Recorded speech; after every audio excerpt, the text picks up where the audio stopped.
It's just ding-a-lings, yes. I'll call the meeting to order. Are there any items to, I'll hand it over to Acting Mayor, Israel. Okay.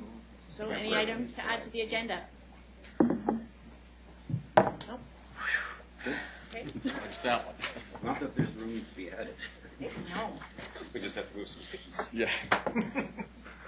Oh, I will pass around a little thank you note for the children of Maple Creek. Something scared it to death. Okay. Our first item is a delegation from Mr. Mark Petty and Ms. Donna White of the Terry Fox Foundation. They're here to provide information on the 35th anniversary celebration and request council's partnership and financial support for the event. Hello, Ms. Atkins. Come up. Hello. Hello. Nice to see you. Thank you, everybody, for having us. With me today is Donna White. She's the Executive Director for BC Yukon with the Terry Fox Foundation. I've just got a few notes here and hopefully some questions. We also have somebody from Universal Flagging that might be wandering around in the lobby right now. And to answer some questions about the traffic side. But basically, I just want to give you all a little bit of background on what we're here to talk about today. Basically, April 2015 is the 35th anniversary of the beginning of Terry's Marathon of Hope. And we all know that Terry grew up in the Tri-Cities. Even though there is a link to Terry Fox in Coquitlam, there really isn't anything to actually designate that. I know, Mayor Stewart, you've talked publicly about the fact that Terry went to school at Glen Elementary and he ran through the Tri-Cities. And the very first Terry Fox shirts, the ones you see, the famous ones Terry wore, and actually came from Coquitlam Centre. So Coquitlam has a really strong tie to Terry. Terry learned to run and train for the Marathon of Hope, running actually through Coquitlam, Port Coquitlam, and Port Moody. I think we all know that there is a route. We're here today to talk about the Terry Fox Training Route Project, and I know most of you know about it because I've probably talked each of your ears off. But the idea is to honor Terry Fox in the Tri-Cities by permanently marking his 10-mile training route from his home in Port Coquitlam through Coquitlam and Port Moody. We are doing this by permanently marking Terry's training route with signs along the route. So putting them up on existing posts. We've had a local artist, she grew up in Coquitlam, that's designed signs for us through the area. To commemorate the event, we are also planning a 10-mile run through our communities, actually on Terry's route, so following that route. After the run, we will be having a sign dedication involving all three cities and a community walk in Terry's old neighborhood through Port Coquitlam and also around the track at Maple Creek where Terry first tried to run and actually learned how to run, which happens to be in Coquitlam too. Our intention for this is to be a partnership. I've talked to lots of people over many months about this. So a partnership between the three cities and the Terry Fox Foundation. There will be a permanent legacy to Terry for the city of Coquitlam and potential to have an annual Terry Fox training route on the serious running circuit. There's a lot of people that train for the Vancouver Marathon and BMO, and this run fits right in within their schedule in the 10-mile loop. The Terry Fox Foundation has been organizers of the event. We have designed the signs and will provide them to the cities at no cost. We have met with Universal Flagging and built a traffic plan. We've had original discussions at the RCMP. We're going to be involved in traffic control, but we found it way more cost effective to work with Universal Flagging, who does work with the city. So we're going to cover that for the three areas. We've developed that plan. I think it's here somewhere. There it is. We have built a website, specific website for the run and through the promotion. Some of it you've seen here. We have designed and having printed right at this point in time all the marketing material and posters and event cards that we're going to be distributing all over the Lower Mainland. And we have arranged for event promotion through various venues and the numerous running groups in the Lower Mainland. As a partnership, we are sure that council, staff, and residents see the long-lasting benefits to our communities. And you also share the desire to honor our local, national, and international hero. So I guess what I'm here to ask for is your support. We're asking for your support in making sure that we can run through the city of Coquitlam. to put up the signs and just work with us to make this project an excellent project for Coquitlam and our partner cities, and share some of the costs that are involved in it. So that's it. Well, thank you. I think the mayor has some comment. Well, I want to thank you for coming in, and I want to thank you for the reaching out that you've done over the past couple of months, and for the project generally. There clearly is deep commitment on both your parts for the work that Terry started those many years ago when we were very young, many of us. And so I applaud that. And I think this is a really unique opportunity.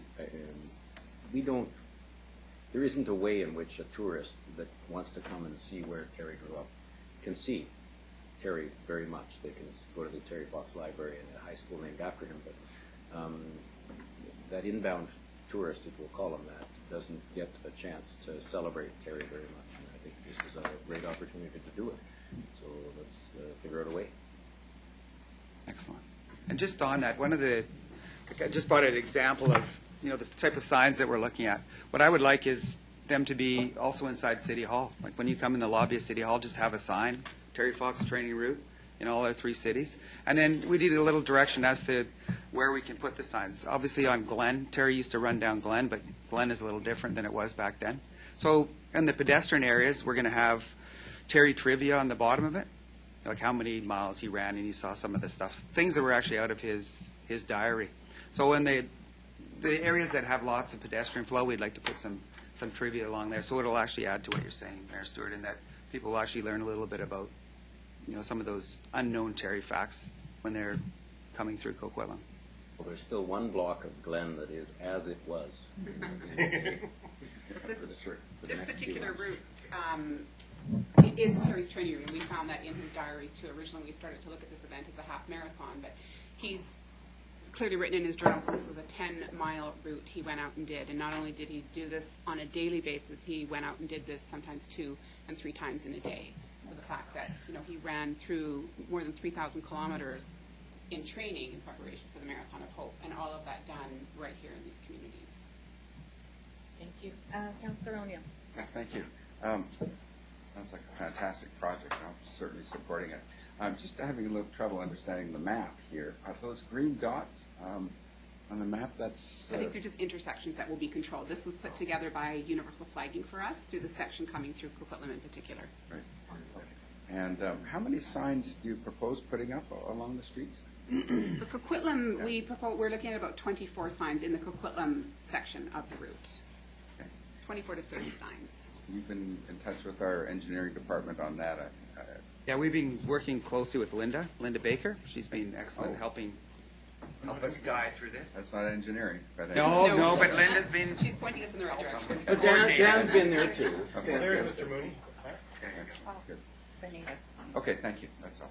Okay, Councillor Tanner. Thank you very much for coming in today. I'm very excited about this. I participated in the very first ever Terry Fox run, and I've probably done 3/4 of them since. But doing a training route, I think, is a fantastic idea. And I know you're here looking for support, but do you also need support in terms of volunteers for the actual event? Absolutely. Because I'm dialed into all the running groups in Port Moody and Poco, and I would gladly go speak at one of their training sessions. Paul Slademaker's been Yep. working with us. Okay.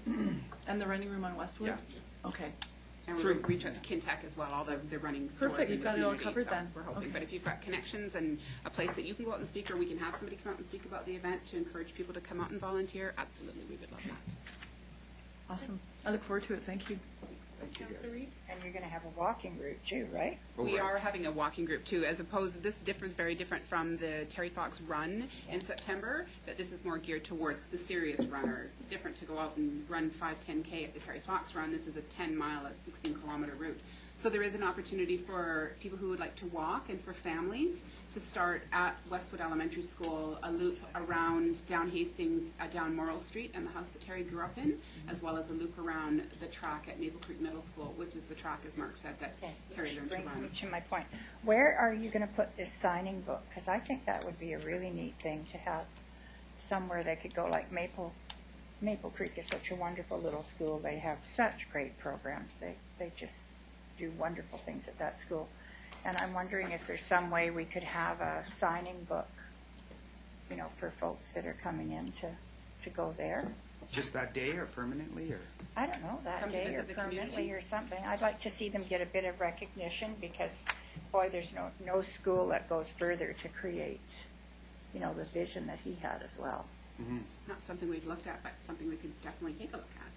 I think you know who they could contact over there, don't you? Yeah, in fact, we just got a card from them. We did, thank you. That's where About Oh, something that's else. they have a program where you pay it forward, and it's just We can wonderful. get- yeah. Right. We have talked to the school board, and so we've got the contacts. We're working on that too. Like the school district obviously is fully supportive. So the two schools, Westwood is where it's all going to be starting. Yeah. And I guess I should also explain that the community portion, the run's going to start at 7:30, and then the community portion will start at 10. So we'll have some speeches, and that's where the sign dedication will be. And then we'll do the community family walks after that within the neighborhood. Yeah, I'm So looking that will at- be on April 4th. Yeah, I'm looking at making it sort of almost a tourist or economic development thing in that come and run and then come and get a pin or something and sign the book and, Yeah. you know, I think think that's that a would great be idea. really, really good. It's kind of our hope with the event too, doing this as an inaugural this year, but then it continues to go forward Yeah. as something that will invite people to the Tri-Cities and a chance to run in Terry's actual footsteps.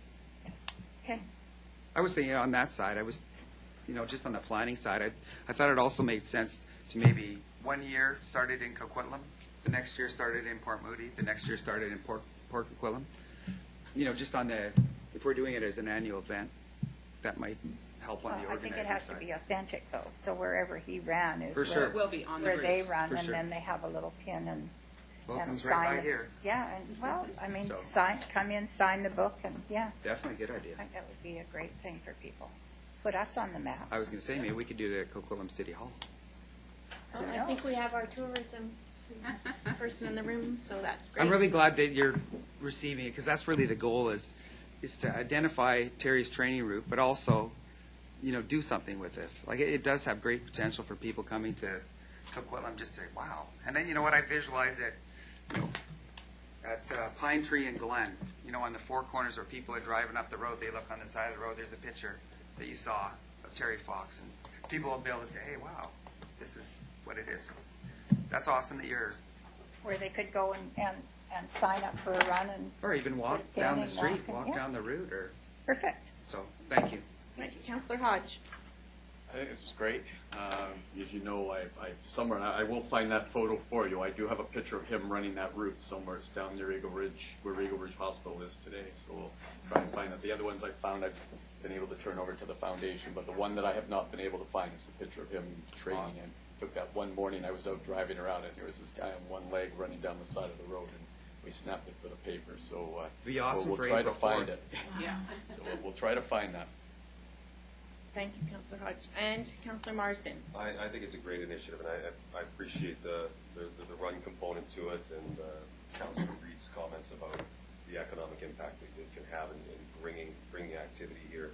The piece that intrigues me the most is the recognition of the route. I mean, we've got a Canadian hero here, and we really haven't done enough. As much as has been done, we really haven't done enough to say, you know what, let's really hold this up and recognize what he did. We see the sign on Thermal Drive recognizing Rick Hansen and his wheel up the hill. This goes a step further. This is a young man from our community that grew up training here, and I think it's a great opportunity to let people know where our heritage is and where our roots are, and the great things going to happen for people when they set their mind to it. So full support. Nice. Thanks. Well, thank you so much for coming in, and I think you can see that you've got some. So just to summarize, you've heard the significant support you have here. Just continue working with Linda and Dan in terms of the details. I'm presuming you're going to supply the signs. We'll install them. Right. Do you need any help at all with the flagging or the flagging group, or have you got that covered? I thought Lori's supposed to be here from Universal Flagging. Yeah, like She was gonna there's come. certainly some cost to that, or are they volunteering, or No, is that? that's actually a good question. I think it's around, the cost now is We had some other costs of doing some other routes, but it's around $9,000 for the whole thing. They're actually just covering their costs. They've actually got some of their suppliers that are donating things like equipment, signs, the big flashing marker signs. We're going to be enclosing one lane as we go along, so the cones and they're providing everything. So it's about $9,000 for the whole route for all three communities. Perfect. So, yeah, we can help out to some degree there, but you have to figure out what is fair and all that kind For of stuff, sure. and just work with our staff. But as you can see from our council's comments, No, we're that's totally awesome. in support of this. We've submitted that all to Linda, the costing that we were provided by Universal for that as well. So Councillor Reid and then Mayor Stewart. Do you have pins and T-shirts and all that stuff? We have a Lots of T-shirt t-shirts. that is specifically available for this event. Yeah. The same kind of graphics on it too for people that can purchase it off our website. There's no fee to participate in this event for people to register, keeping in line with the guidelines of our organization. But there will be a T-shirt that is for sale for $35 at the time people register, as well as we will have T-shirts at the event. As for a pin, we don't have such a thing for this event. The foundation itself, we do have a pin every year that we use as thank you to people who have supported us as an organization, but not a pin specifically for this I event. think we need one with Terry that says, I did it, Terry Fox Training Run. That would be. We were hoping to do a finisher's medal for this, just it's been a little cost prohibited for us unless we can find a supplier that's willing to help us out That's or why I was do asking. something for us, yeah. We had to hope to be able to do that, we just haven't been able to at this point. Yeah, let me know on that one. Yeah. Thank you. Thank you. Mayor Stewart. I don't know if council's prepared to do this at this point, but I would contemplate a motion that we formally endorse the celebration of Terry Fox's training route. That doesn't commit staff to anything, but at least it So moved. Second. I'm allowed to make motions. So Oh, you oh, second. right. I can never make motions. I'm allowed to I now. heard you say entertain a motion, so you're used to being in the chair. My apologies. I will second it. Okay. Okay. Thank you, Mayor Stewart. And Councillor Asmundson. Great idea. Oh, sorry. We need to call the vote. Sorry. So all in favor? Opposed? Carried unanimously. Councillor Asmundson. Great idea, Mark. Thank you very much. Expanding on the legacy and reminding people the legacy is important. And keep doing. It just triggered my mind with the traffic route and everything. Have you worked with Coast Mountain Bus Company in regards to the transit usage along Guildford and that Excellent point. So we can discuss with We will have to Universal too. discuss We don't that. see full-on road closures, more of a rolling thing, so there'll be a small disruption to traffic, but yes, definitely something we should look at. Because if you're dealing with a lane closure and buses going to curb lanes and picking up, dropping off people along Guildford, the 97 is a major route. There's also the other smaller buses in through that way. So I think it would be wise to consult with Coast Mountain Bus Company and work out, even with your flagging company, if there's people flagging at the intersection, maybe at the bus stops when they come in. But I think Really some- good point. you're going to have to look after. Perfect, thank you. Thank you, Councillor Asmundson. Well, thank you so much, and we look forward to it. Thanks for your time. Thanks, everybody. Appreciate it. Thank you. Sorry, it's April? April 4th. April 4th. April 4th. That's Easter Holy by the Saturday. time. The significance quickly of that particular day is it very well could have been Terry's last day on that route in 1980. He flew out for Newfoundland Yes. on the 7th of April that day, so we're not quite sure, but it very well could have been his last day on that route 35 years ago. Thank you, Ms. White. Yes.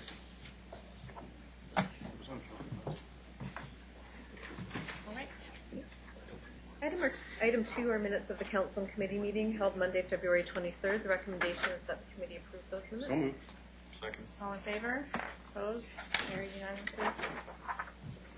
Moving on to reports of staff. Item 3 is report of General Manager Planning and Development regarding the Northwest Burke Vision project update. And we have introductory comments by our General Manager of Planning and Development and a presentation by the Acting Manager of Community Planning. All right. Hello, Mr. McIntyre. Did you want to start with the presentation, or? Good afternoon, Madam Chair and members of council. In my customary fashion, I'm just going to provide some overview comments, and I'll turn it over to Steve to make the presentation if council wants to see that. Just very briefly, council may recall we got started with this project.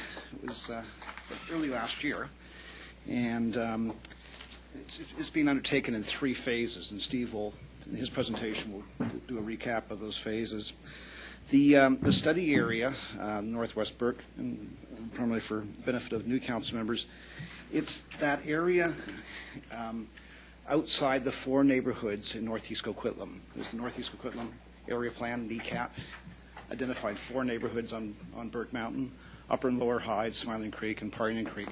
There was an area, residual area, basically at the northwest, upper top of Coast Meridian, that had been identified as either green space or development reserve. So we're looking at that area, plus lands a little further down on the slope along the Coquitlam River, the Riverwalk lands, and as well a portion of the what I call the sand and gravel pit corridor along Pipeline Road. It's the most southern property that's might be nearing the end of its useful life. So we included those lands as well. So we looked at that whole area in a more holistic manner. The study area, it's fairly significant. It's almost 400 hectares, which is 1,000 acres. That's a sizable area. This first phase investigation has taken some time because the area is so extensive, but also just given the nature of the work and investigation that's been taken up in that. Just lastly, there are a number of interested parties. There's property owners up on Hazel and Coy, who council have heard from in the past. Joining that group, there's a number of developers who acquired land up near Coast Meridian at the north end there, and they're watching very closely on this process. And so what we're hoping is to check in with council today, give an update on this first phase study, answer any questions you may have, receive council's direction, and we then like to take this material out and consult with those groups, the property owners. There's a project advisory group, and then ultimately later in the spring, early summer with the public as well. So that's our hope and our intention going forward. So with that, maybe I can turn it over to Steve, and he'll take you through the PowerPoint. All right. Just before you go, Mr. Gully, did you want to speak before the presentation? No, after okay? the Okay. presentation. Great. Thank you. I wanted to speak before. You want to speak? Yeah. During your presentation, this year more than ever, with the climate change or whatever the heck they're calling it, or whatever you might want to call it, I have noticed that the old-time folks up on Burke Mountain have been saying how much more rainfall we're having, and it's been significant.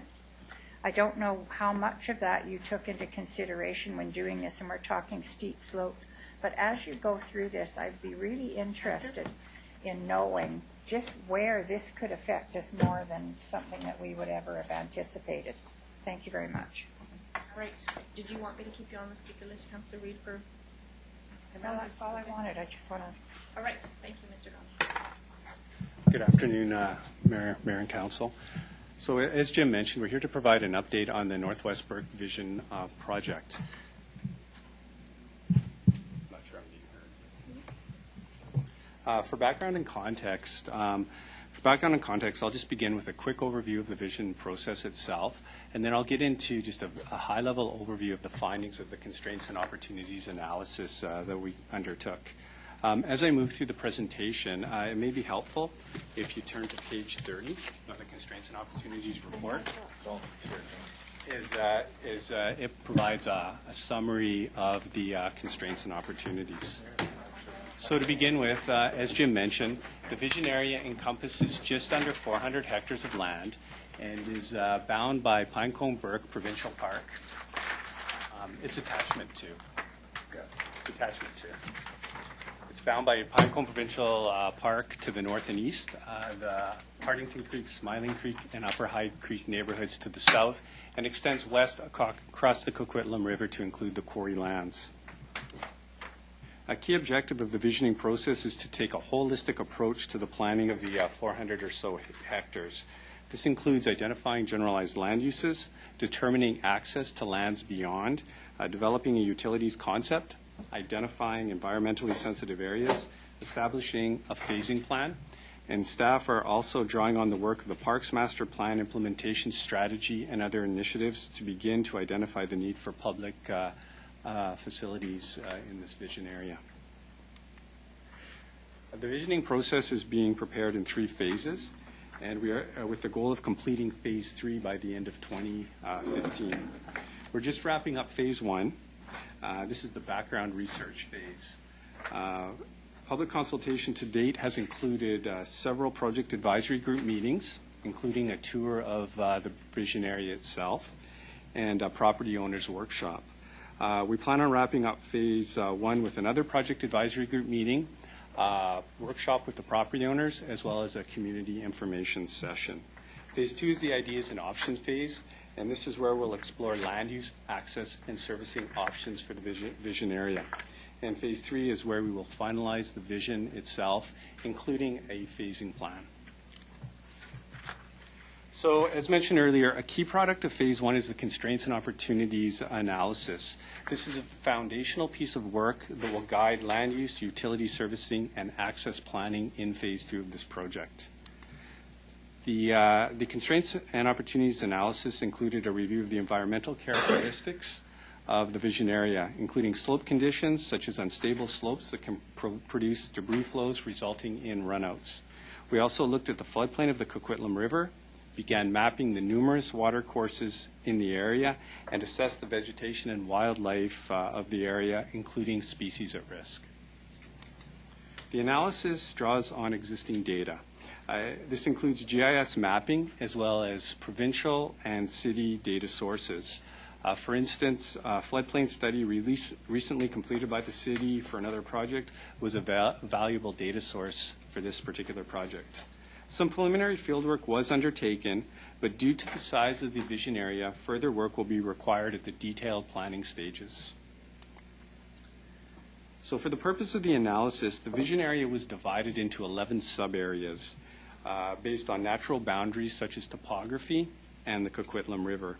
The sub-areas are labeled A through G, with SS1 and SS2 representing steep sloped areas.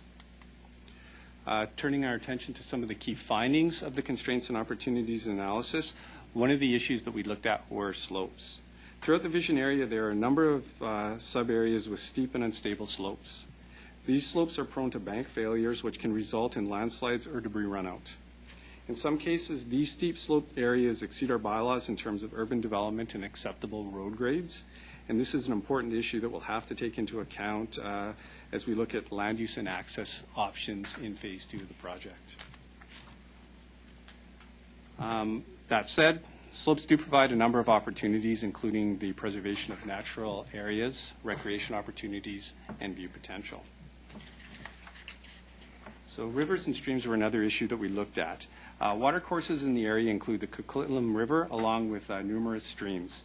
For the purposes of the analysis, we have used a 30-meter setback from the top of bank for the Coquitlam River and a 15-meter setback for all other water courses. This impacts the developable land area. However, these setbacks can be adjusted following detailed work at the neighborhood planning and site development stages. On the opportunity side, these water courses and accompanying setbacks can contribute to the ecological character of the area. A key consideration in the planning of the vision area is utility servicing. In certain sub-areas, there will be some challenges to providing services due to steep and unstable slopes and as a result of the number of water courses in the vision area. Also, northern portions of 4 sub-areas fall outside the Greater Vancouver sewage and drainage district boundaries, and this will impact the timing of development in these areas. On the opportunity side, rainwater management practices can be applied to improve water quality and control runoff, which also has some positive implications for slope stability.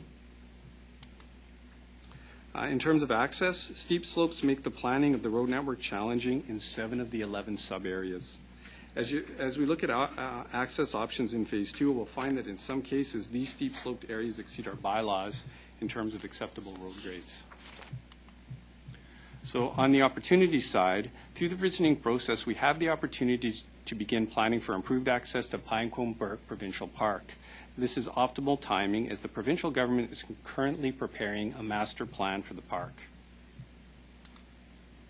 So to summarize the findings of the analysis, the majority of the area has potential for future urban development.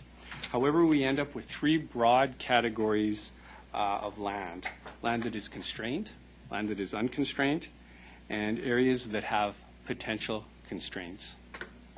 The obvious question becomes is how much land is unconstrained? Because we've conducted a high-level analysis, we've come up with a range from low to high. The variable being the lands that fall into the potentially constrained category. As you can see on the slide, the vision area is just under 400 hectares in size. If we remove the steep-sloped areas of SS1 and SS2, we end up with approximately 275 hectares or so of unconstrained land. The low number, 275 hectares or so. The low number for non-constrained land is around 100 hectares, and the high number is just below 150 hectares.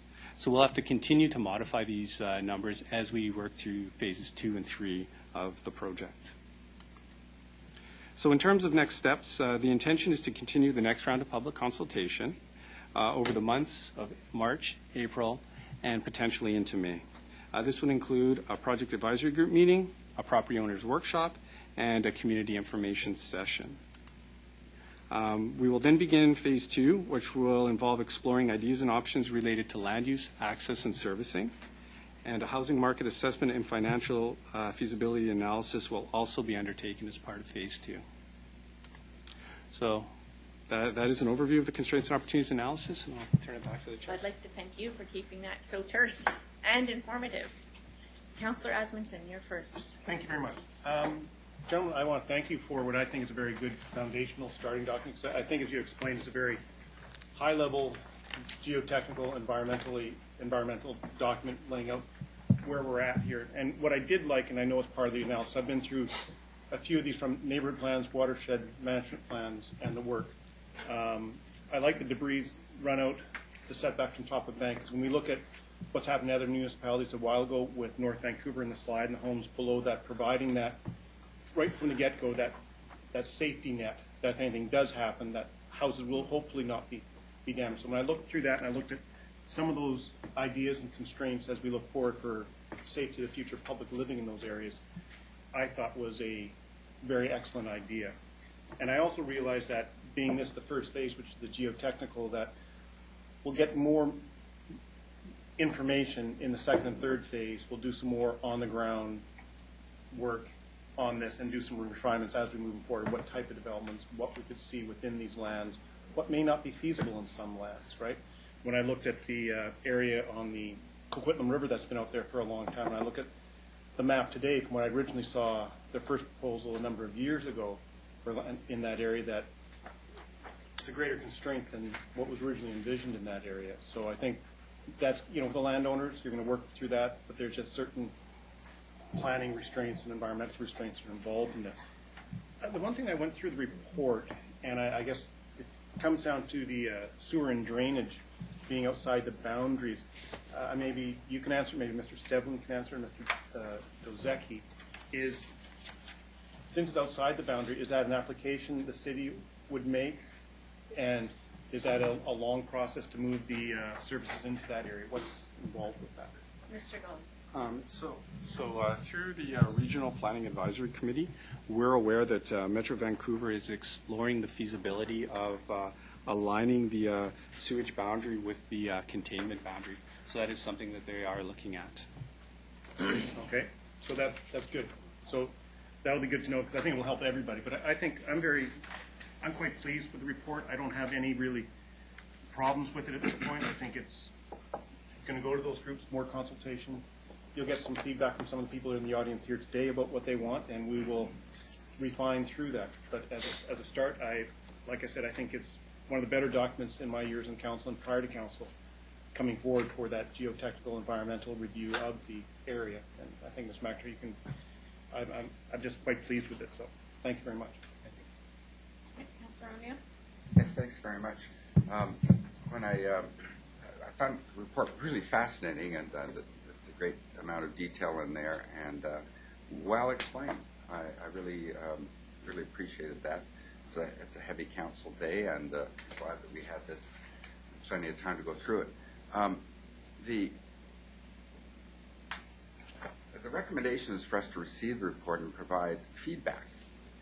And I sort of, what sort of feedback do they actually need on this? In terms of what council's expertise is here. Well, council's expertise is political, not technical, right? So we've got no real grounds to say technically you made a mistake here. It's very difficult for us to do that. So in that line, I'm trying to say, well, what's the political aspect about this? And I think we sort of, I think there's been little hints of it suggested here. And I think that would be, and I don't know what the answer is, I'm just saying, am I right to say that where push will come to shove on this will be people saying, no, my land is not as constrained as you think it is. Councillor Asmundson suggested that, we used to think that the Coquitlam River property on the east side of the river was a lot bigger than it is now. Now we look at it, it seems to be pretty narrow because you've defined a lot of it as constrained.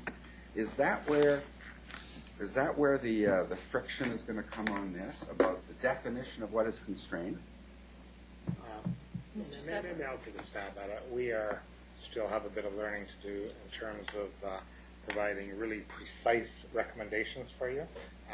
We probably should have dropped the words "and feedback," because feedback is given regardless. So I would expect the motion to be simply receive the current information, and then separately you give us any kind of feedback you want. With respect to the process, you're right.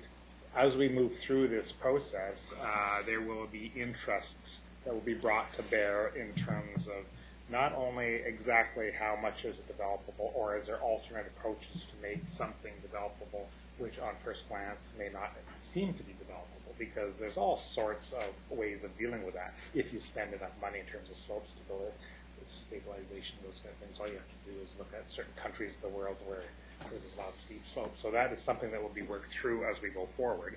The other aspect that I do suspect that we'll have some questions on is the timing of when all of this area gets released. We were initially pressured to do this earlier rather than later. There's a number of interests out there that have been waiting for some time, but the proper sequencing of development, this area of the city is behind many other areas of the city that have lots of areas for growth yet. And so exactly how all that plays out as we move forward, I expect to have some interesting discussions. I don't know, that's just from my perspective, but Jim and Steve, of course, have much more on-the-ground experience on this one.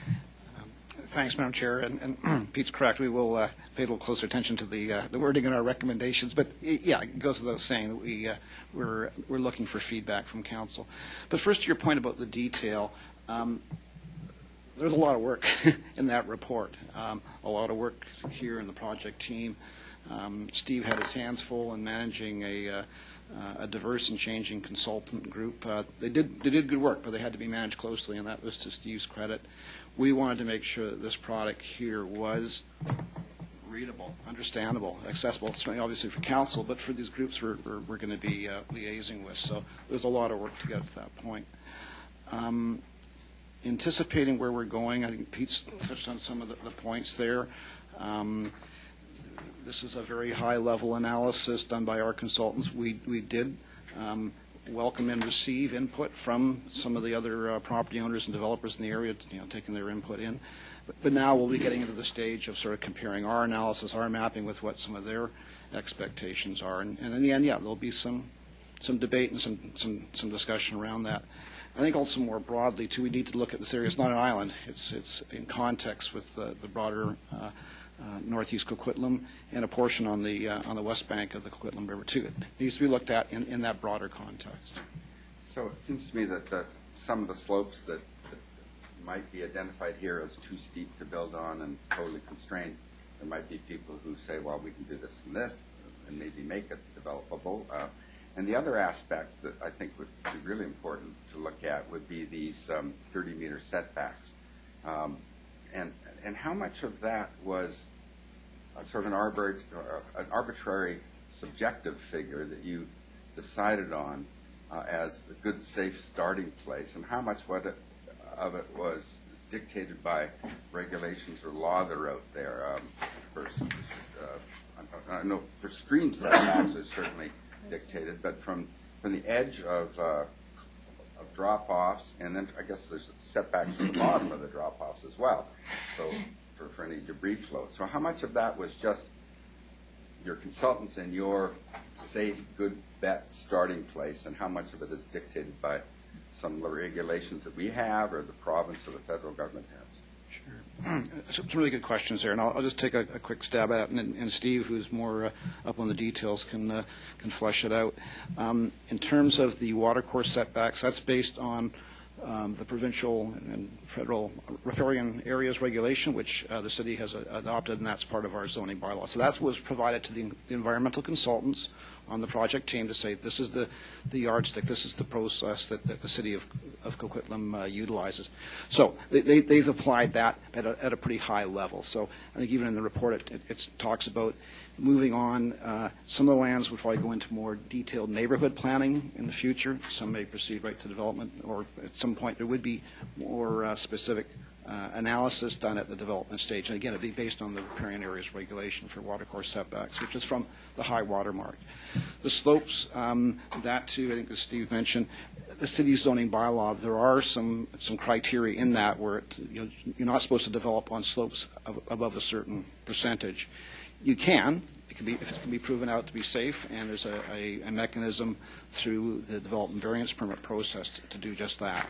With those slope restrictions, there's also an area at the top for safe setback beyond the crest of the slope and at the toe of the slope as well. So, and that's what's covered in the analysis. And is that, basically then those 30-meter setbacks from the crest of a slope in the bottom, that's what's in our bylaws now? Mr. Gawley, did you want to answer? No, that's not in our bylaws at this currently. It was just used as an assessment technique because we have to make some assumptions. We realize that they can be adjusted, but it is based on the advice of the geotechnical engineers that were part of this. And as we move through detailed planning, as Jim pointed out, through the analysis of a qualified environmental professional, the setbacks can be looked at and adjusted, even for the Coquitlam River itself. The toe of the slope, that analysis is based on the work of the geotechnical folks at Golder. And again, it doesn't, though we show it in hatching on your map, it doesn't mean that development isn't feasible. It simply means that we have to approach this with caution and in a thoughtful manner. So if somebody put up a big retaining wall that's at the back of the property and say, well, I just want to have a 20-meter setback from the bottom of that steep slope, and they build a big retaining wall to catch any debris, that would be something that somebody might do instead of being 30 meters back. That's a sort of given. So this is great because I really didn't quite understand how much of this was a decision that was made, how much is actually dictated by bylaws or laws that are out there. And so I think my hunch was right, that this is where the friction is going to be. This is where we're going to get input and there'll be negotiations and everything like that. And that's good for me to understand going forward so we can put the property owners' concerns in context with all of the things that we need to do to make sure it's safe and responsible development. So it's good. Okay. Thank you very much for that. Okay, Councillor Hodge. Yes, thank you. I think Councillor O'Neill put it in perspective. It's really going to come down to how much land and how quickly can it come onto market. So I did. First of all, I thought the diagrams and the mapping is excellent, and particularly ones that show the terrain, the steepness of the terrain in the areas. The color coding I found very easy to read, and so I thank you for that. But as I said, I think the question will always come into play as we move forward is to how much of this land that may be deemed as constrained are the potentials to try to work around that. And I think individual owners are going to obviously be motivated to try to sort of find ways to utilize as much of the land as we can, given that we are in a pretty rough topography in some areas here. Having said that, I'm just sort of curious as to, and I think one of the other questions I had was sewer and servicing, and I think that'll just be a matter if we can get the development in there, we'll try and extend those service lines out there. My main question is, where do we go from here? Obviously, we've got the 3 steps. We're hoping to have 3 phases complete by the end of this year. But my understanding was that this was more of a visioning document, like the TDS that we did. Does that imply that we are going to eventually do a neighborhood plan or several neighborhood plans, or where do where do we go? This is sort of, it was brought in to sort of allow development to begin, but where's sort of the, maybe you could just outline where we go from after this step. Mr. McIntyre. Thanks, Madam Chair. The questions are getting better. That's an excellent question. And more seriously, we receive petitions and Better and better. It's not mediocre. Mine are okay. Tougher and tougher. How about tougher and tougher for the planner?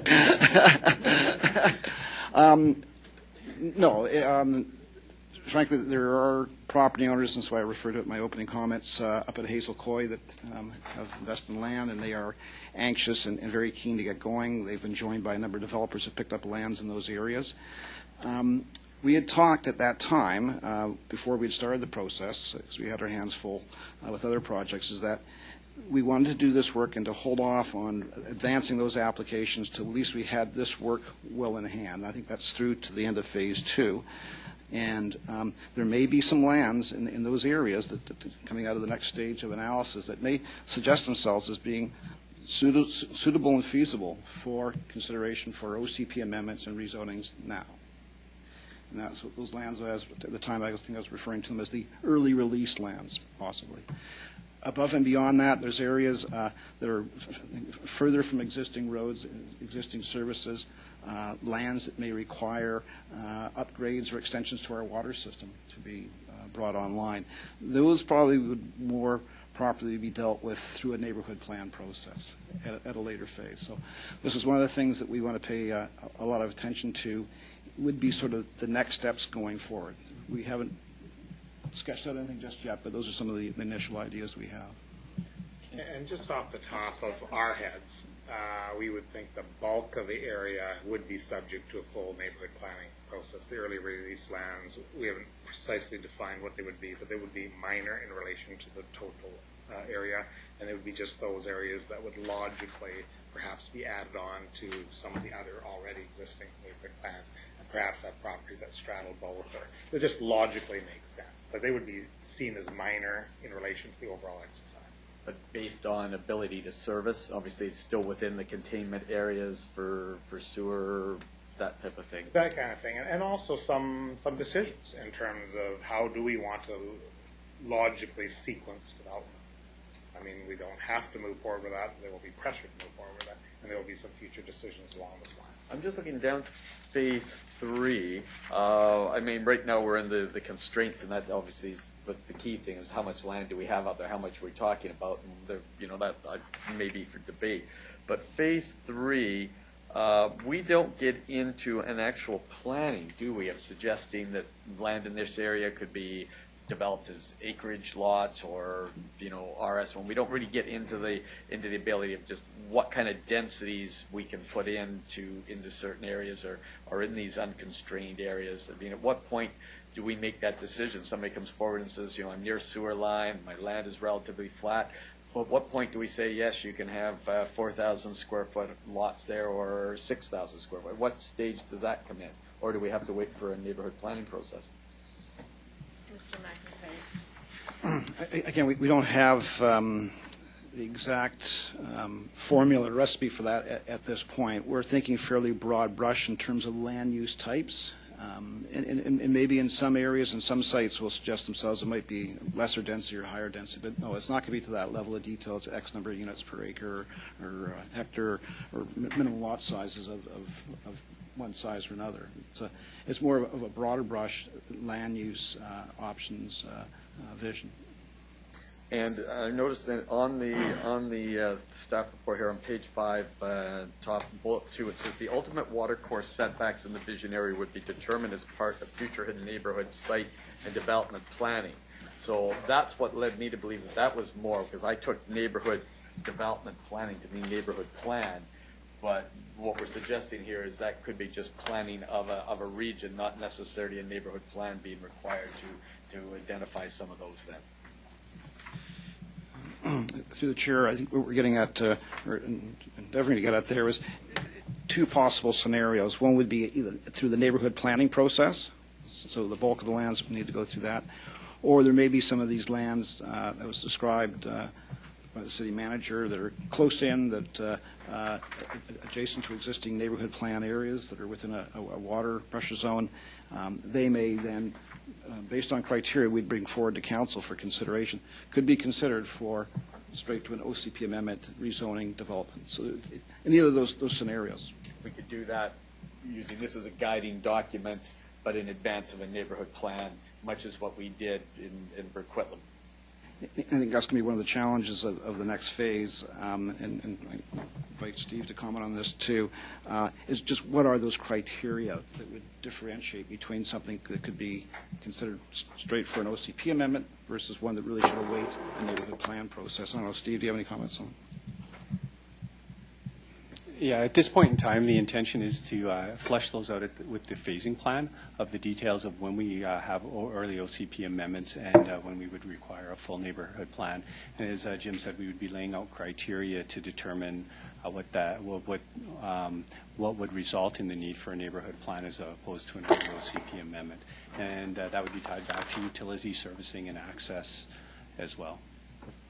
To follow up on what Councillor O'Neill said, he identified how much land in a parcel and when, and I guess the third part of that is which parcels. And I think that's the part that will obviously be one of the parts of this that comes forward, is that we will have people that are ready to develop their land, and they will make a case for not only how much land, but how soon and when they can enter into that process. And I say that just as identifying possibly one of the challenges as we move down. And I'm happy to see where we're going, but I think that this still opens up many questions. If I could, it does, and that's why I was making the comment before about this area needs to be viewed in the wider context. There are a whole range of services and infrastructure necessary to support the development taking place there. There's also that pressure and that interest elsewhere on Burke Mountain within existing neighborhood plan areas. So then it becomes a matter of prioritization. We can't go off in all directions at once. We can't afford to. And I was happy to see the reference to access into Pinecombe Burke, because I think that's one of the things that we do hear up from our residents, is that we've got this amazing recreational opportunity at our doorstep, and that if we can just get a pathway to that front door, it would be great. It's a tremendous asset. Thank you. Thank you, Councillor Hodge. Councillor Reid and then Mayor Stewart. Okay, well, this reads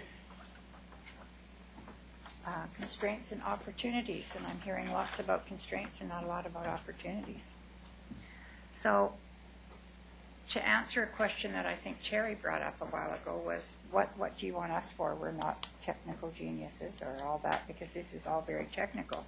But we are visionary and what we want to see for that area of our city. And I don't see in here, I mean, I guess it's in a further phase along, but I see everybody's assuming this is going to be residential, residential, residential, and all types of residential. But I, for one, see the very westernly side, which is where the pits are now. So Mr. Eller will probably go out here screaming in a moment. But I see that as more of an opportunity. I've always thought that, I've teased him about this too, that we could build a beautiful hotel right there with a top that goes right onto the golf course. 60 stories of concrete. Yeah, and just, we can build, we could build something on that end of town, that because we're not that far from our town center. So we could have some opportunities there for something that's really visionary and sort of way out there, and I think we have to think that way. So that's one thing. The other thing that's really important to me, and you don't hear me say this very often, but leave the river alone. That river is precious to us and precious to everything else. And I think for once we've really got to look at that river and protect it as best we can. And I'm not looking to entertain offers where somebody's, building right up as the far every inch that they can, because as we go, again, with the climate change and that, we're getting more and more water, more and more rising rivers. Let's not put ourselves in some kind of silly liability situation when we have the opportunity not to do that.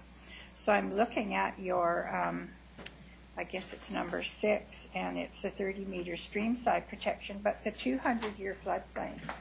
And I don't know, but that seems to be pretty logical to me with the way the planet seems to be going. Maybe, maybe not, but that's just my humble opinion. Transportation issues. We need another north-south route, and whether it be the continuation of Oxford up and in and around, I think the transportation is really, really important. We have had a few developers come forward in the past and talking about how they want to develop their little site, and we have no way of getting services to them. So I guess through you to Joseph, I think maybe we have to start looking at these new age utility options, if there are such things. I don't even know if there are such things. But we have some little areas, and I look at the Riverwalk lands down there that they all want to develop, but they're in an odd little place. And what can we do? What odd way out thing could we do? Perhaps bring it in from some country that, you know, we've never seen it here before. And I think those are the opportunities that I don't know that we've looked at yet, and that's of interest to me. And the last thing is the steep slopes. Have we done the geotech work? Are they rock, or are they just all dirt and clay and stuff? But do we have actual cliffs that could be possibly buildable, or are they just dirt and clay? As part of this project, we haven't done specific geotechnical work. yet, We are drawing on existing data. Yeah, so that would be of interest to me too. So those are my comments. So you know where I'm going, somewhere wild as usual. Thank you. Mayor Stewart, and then Councillor Osmondson. 60-story hotel. You just roll your golf cart out. I mean, Yeah. how are you going to make that a big viable golf course with, you know? When we there's a whole bunch of council work from 8 years ago that includes some of these acronyms. When we went from SPR to RAR, the Streamside Protection Regulations, to the Riparian Area Regulations, the different legislation, it allowed us to get an REP to give us a different SPIA. REP, Registered Environmental Professionals, SPIA, Streamside Protection Area Regulation, or Streamside Protection Area, or Riparian Zone. And it would be designed on-site by a scientist rather than designed with a tape measure here on a map. So now the RAR, like it or not, the RAR fluctuates based on what the site conditions are. And the riparian area regulations allow us to do that. So that's some of the protections that we have in here. And one of the things that, and I'll answer, I think, Councillor O'Neill's question is what is our role? I think our role is to make sure we're comfortable that we have enough information. This is now we're getting down to some real science of reports, so that we can get reports that will give us the information we need as a council to be able to support decisions we'd like to go down, or to raise the questions that we have to raise. One of the bits of information that I've asked for before, and I'd like to have that table always whenever we're dealing with this kind of slope and grade issue, is what are the grades of, say, Dawes Hill or Thermal Drive, or what do bad roads that we've inherited, what grades are they? Hillside what is the grade of hillside, so that we know what we're looking at when we look at a 24% grade or a 16% grade. We had that discussion when we were designing the King Edward Overpass, trying to figure out how, what that felt like at each end.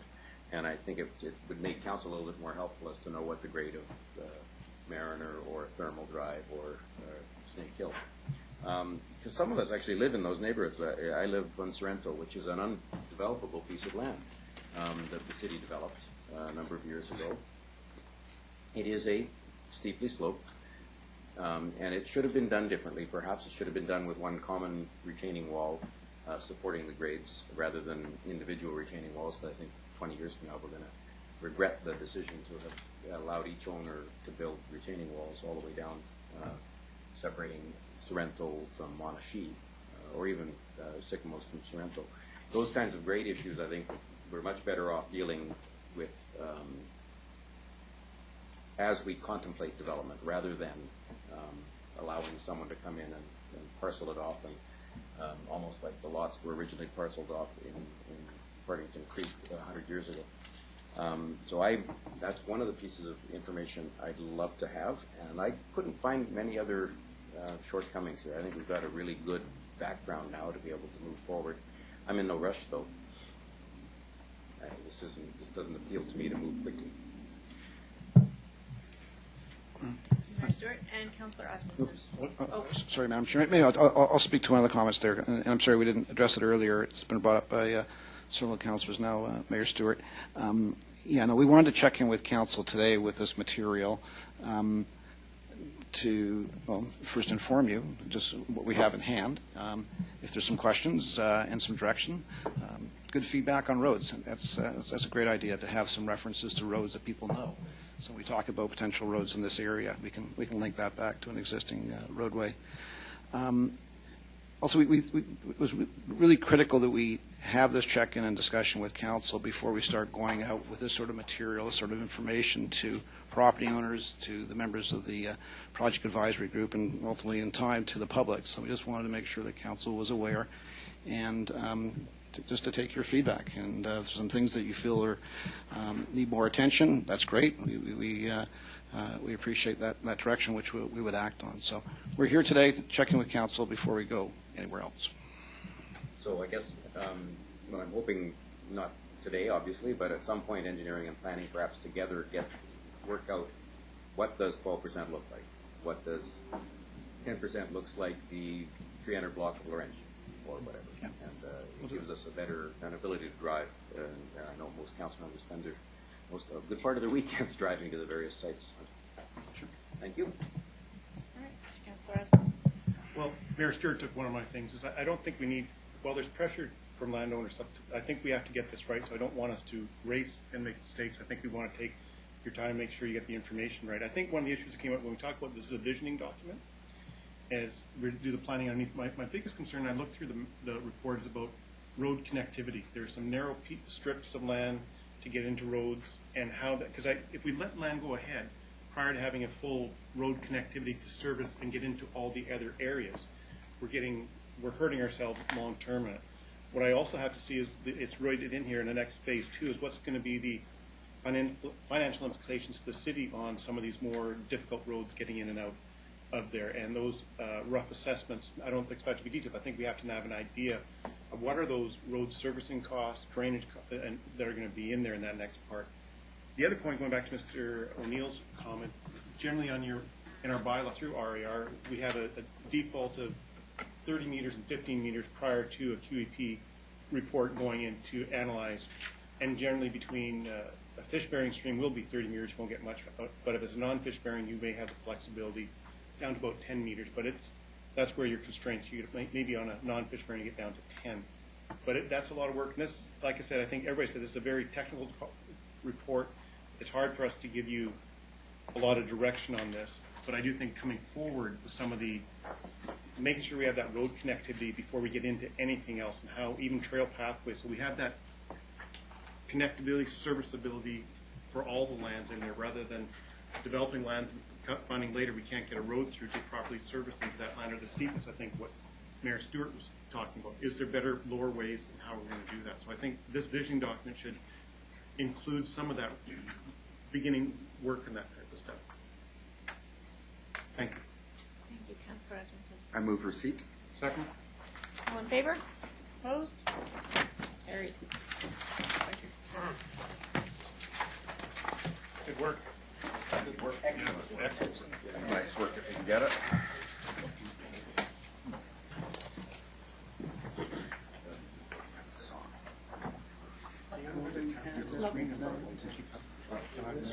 Nice work if you can get it.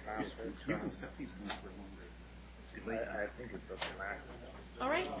Next item, please. Item 4 is a report of General Manager Strategic Initiatives and General Manager Parks, Recreation and Culture Services related to Poirier Forum Construction Completion Report. Recommendation is that the committee receive the report for information. So moved. Second. Okay, Councillor O'Neill. Yeah, one quick question. On page 3, other operational issues and comments, there have been a number general comments and questions on facility temperature. People are complaining it's too hot, are they?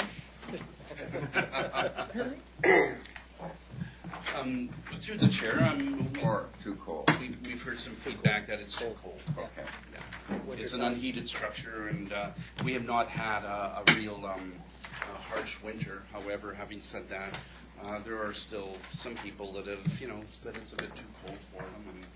And this was really intended, as council is aware, to be an outdoor facility that's covered to protect people from the elements. It was never designed to be heated. And staff members know that and are able to convey that information to the public? Good. Yes, we have. Thank you. Mind you, there are people that complain that this room's cold. Or hot.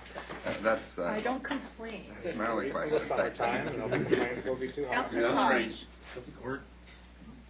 Great. Councillor Hodge. Yeah, a couple things. I had not heard the concerns of about temperature, but I expected we would, and during those couple of weeks in January when it is cold. But I guess it depends what sport you're playing and how fast you're running and how much gear you have on it. Because my kid wears shorts out in the pouring rain at -5, so, and it's -5 in the snow and out in the pouring rain. So to him, I think just the fact that he's on a dry surface is going to make a difference.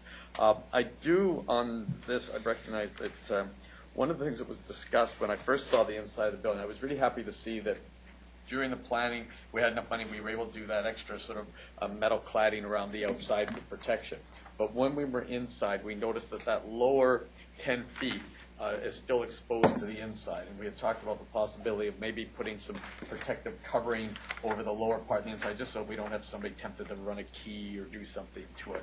And I'm just wondering if we're still looking at that, and if that's something that $35,000 that we have in reserve can be directed towards. Through the chair, yes, we're still looking at that, and there's various options for that. And we're trying to figure out what the most cost-effective, balanced option is for that, and we will report back to council accordingly. But to me, that was the only thing. Not so much a concern on this one, but during the planning process, I didn't hear it come up. But the discussion about when doing washrooms in these, or change rooms in these facilities, whether or not that there has to be a change room for female athletes, for co-ed teams. That you've got two groups coming on and two groups on the floor. You've essentially tied up your 4 change rooms. But whether or not there needs to be another change room for, say, they can be used for referees during tournaments, or that can be used for when there's a co-ed team. And I bring this up only as something that we should probably consider as we move forward to other buildings. It didn't come up during the initial discussions, but it has been raised. I don't know if it will ever be a factor, or if there's, down the road there's the potential to make that modification. But certainly I do want to raise that. It is a point that's come up through the discussions at the opening. We're waiting to hear back from the user groups, and in many cases there are some co-ed teams. We're really just kind of gauging right now with the feedback. We thankfully do have a second bathroom, which we were able to. So it could be if there's a co-ed issue, they could go in there and change. So thankfully we do have that separate space. But we are looking to get the feedback on that, and obviously constantly improve the facility. And if it comes up as a regular ongoing issue, we would look to see what we present that through the summary report. We do intend to come forward later in the year as we get more feedback on the usage, and really just respond through council as to what we found and what we can do with any revenue or any funding that's left on the project. At this point, we're really gathering information. We are aware of that issue. But I think any time that you can deliver a facility like this for this price, come in under budget, and have it like a 95% occupancy is, I think, good news for everybody here. So thank you. All right. Well, thank you very much, and congratulations on the completion. Thank you. Not to me, but So receipt's been moved and seconded. Oh, sorry. Okay. All in favor? I can't hear today. Opposed? Here, no. Carried. I move we challenge New Westminster Council to a game of floor hockey on that. Second. There's no changing room for me to change in, so I can't. There's a bathroom. Playing the gender. You guys can change in the back of the room. Something in the There's Hello. no heat. So, item 5 is report of Manager Economic Development regarding the semi-annual Economic Development Activity Report, July to December 2014. We have introductory comments by the Deputy City Manager and a presentation by the Manager of Economic Development. Mr. Dumont. Thank you very much. As noted, this is the 2014 final report, Economic Development Update Report before committee today. And as the report highlights, there's been a lot of activity. David has prepared a short PowerPoint presentation that goes through some of the highlights from 2014 as well as the key activities for 2015. It is attached to the report, so it's really council's pleasure. We can go through the PowerPoint or we can just move straight to questions if you like. David and Eric are both here to answer any detailed questions you might have. All right, so I'm hearing just questions. Is everyone all right with that? Yep. All right, so Councillor O'Neill, you're first up. Yeah, thank you. Great report, and glad to see so much progress has been made on so many different fronts. One of the things that's on my mind recently, and I think was on many members of council's minds, is the Coquitlam Express hockey team. And they just made the playoffs again. They had an amazing playoff run last year. Congratulations to them. I didn't see them mentioned in here, and I wonder if there's some sort of economic development opportunity or tourism-specific related opportunity related to this team and the publicity it gets, and when it had that amazing playoff run last year. I don't know if there's been any thought about what can or should be done in connection with a team like that, not necessarily specifically that team, but other high-profile teams like that. But it's probably the highest profile team we have, but any thoughts there? Okay, Mr. Monroe. Through the chair to Councillor O'Neill, I'll answer a bit, and then if Eric has something to add, please jump in. Obviously, we work with the Coquitlam Express on a regular basis, and we've attended some of their games and assisting them with the marketing. When you look at public relations, I mean, they're in the news playing, different communities throughout the province, so obviously they do generate Coquitlam's brand and their name in the papers and in the press. So they're a key, I would say, a key tourism driver for us, in the sports tourism side. And we'll continue to work with them, and our goal is to try to help them grow and be a little more successful. But Eric, do you have some comments? Thank you. Yes, the Express, they went through a little bit of turnover in their marketing side, but I think that's settled down a little bit. The gentlemen we're working with now, the two of them have been fantastic. And you're right, when you see the visiting teams coming in from Powell River, they're going to stay in Coquitlam, they're going to eat in Coquitlam, the bus will come in and refuel hopefully here. So there is an economic development tourism side to it. I haven't been to a few games now. I see the potential of it. It was fantastic. We were there on Friday night. It was Corner Gas night. Brett Butt was out, and a couple guys from Corner Gas, and there was a certain energy in the building that was good to see. So yeah, I do identify it as a product we can use to further draw people in here that may have not been here, get residents circulating, be it from locally or out of town. And I was talking when I talked to the Express. Their ticket sales go up when they're playing a team like a Chilliwack, like a Langley, where their residents can easily come and support their team. Powell River, tougher to get here than Nanaimo unless they have some true fans that are coming to follow the team. But you know what, getting the people from Chilliwack out here and other teams within the Lower Mainland definitely works in our favor. Good. Yeah, because the city itself has made somewhat of an investment in the team to have it here, and I want to make sure it's capitalized. Yeah. And for the record, their first two home playoff games are this Friday and Saturday, and there's bound to be more council-related excitement at the Friday game, just as there was at the last regular. I believe they're playing Chilliwack. I think they're. Councillor Marsden was the public affairs announcer. Yeah, so, he did well. So I hope to match. Are you up? I'm up for singing the national anthem. Oh. So come on out and see if I can pull it off. Nice. Okay. Which night? We were talking about selling tickets here. I take back my tourism draw, Councillor. Thanks very much. All right, Councillor Asmundson, then Councillor Wilson. Well, a very good report, and just to economic development, and I guess thanks to our whole city staff. When I looked at the report, and we're ranked 3rd out of 36 cities in BC's business in our list of best cities for work in BC. So congratulations to economic development for the work that you've been doing in attraction, retention, tourism, and to all the staff to bring us to that ranking. It's really good to see. Thank you. Thank you. Councillor Wilson. Excellent, thanks. Just was wondering, the down on United Boulevard, the Sony building and the Williams Moving and Storage, what's the status there, and any information on what's going on? Through the chair to Councillor Wilson. Again, there's interest in those properties. There's some things that have to be sorted out first, but I know for us, the Sony warehouse, I think, was over 100,000 square feet, so we didn't. That's a great asset to have when you have a building that's ready to be serviced and can be used quite quickly. So, I mean, that's, again, with the market forces will be at play there, but I know in speaking to the real estate community that there's interest in both of those properties. So, you know, it's bad in a sense, but it's good for us as we move forward. Great, okay, thanks. And then on the tourism side, I was wondering, has the city ever considered an app for all the trails? We have a great little trail guide, but I was just wondering, I looked around at some other apps for other areas in North America that seems pretty amazing what some areas have done. Yeah, it's true. And one thing, I had a chat with a gentleman from the Burke Mountain Naturalists, and he's actually almost complete a fully mapped out electronic, and he'll have a printed map of the trails in and around Coquitlam and the Tri-Cities. So that's fantastic.